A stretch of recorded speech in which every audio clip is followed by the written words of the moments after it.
Meera teacher வகுப்பறையில் 7 நாள் app போட்டியை அறிவிக்கிறார். குரங்கு துள்ளி குதித்து நானே முதல்ல முடிச்சிடுவேன்னு கத்துக்கிறான். ஆனா ஆமை மெல்ல மெல்ல நோட்டு புத்தகம் திறந்து திட்டம் தீட்ட தொடங்குகிறான். முதல் நாளே குரங்கு டேப்லெட்ல 100 டிசைன் போட்டான்.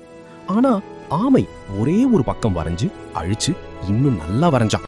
3ஆம் நாள் குரங்கு ஜொலிக்கிற ஆப் காட்டி கூட்டம் கூட்டினான். ஆனா ஆமை வேப்ப மரத்தடியில் தனியா இருந்தான். அடுத்த பையன்கள் தலையாட்டி அவனை பார்த்தார்கள். 5ஆம் நாள் குரங்கு ஆப் விருட்டென்று கோளாறாச்சு.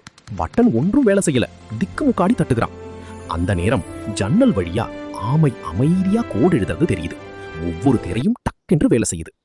6ஆம் நாள் குரங்கு ஜன்னல் வழியா பார்க்கறான். என்ன நடக்குதுன்னு யோசிக்கிறான். ஆமை ஆப்பை மெல்ல மெல்ல தட்டி புன்னகைக்கிறான். 7ஆம் நாள் போட்டியில் குரங்கு ஆப் திரையிலேயே உறைஞ்சு போகுது. அனைவரும் முகம் சுழிக்கிறார்கள். அப்புறம் ஆமை தன் தோட்ட விளையாட்டு ஆப்பை திறக்கிறான். நீளமான அனிமேஷன் சரசரன்னு ஓடுது. நடுவர்களை முன்னாடி குனிந்து பார்க்கிறார்கள். அப்போது மிகப்பெரிய ஆச்சரியம் வருது. அந்த ஆப் வெறும் விளையாட்டு இல்ல, பள்ளி தோட்டத்தில் உள்ள வேப்ப மரத்தையே கேமரா மூலம் காட்டுது. வளர்ச்சி எல்லாம் திரையில தெரியுது. ஆமை கண்ணாடியை சரி செய்து கை குலுக்குகிறான்.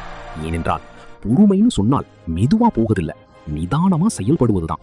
இந்த கதை உங்களுக்கு பிடிச்சிருந்தா லைக் பண்ணுங்க. இன்னும் சுவாரஸ்யமான கதைகளுக்கு சப்ஸ்கிரைப் பண்ண மறக்காதீங்க. நன்றி.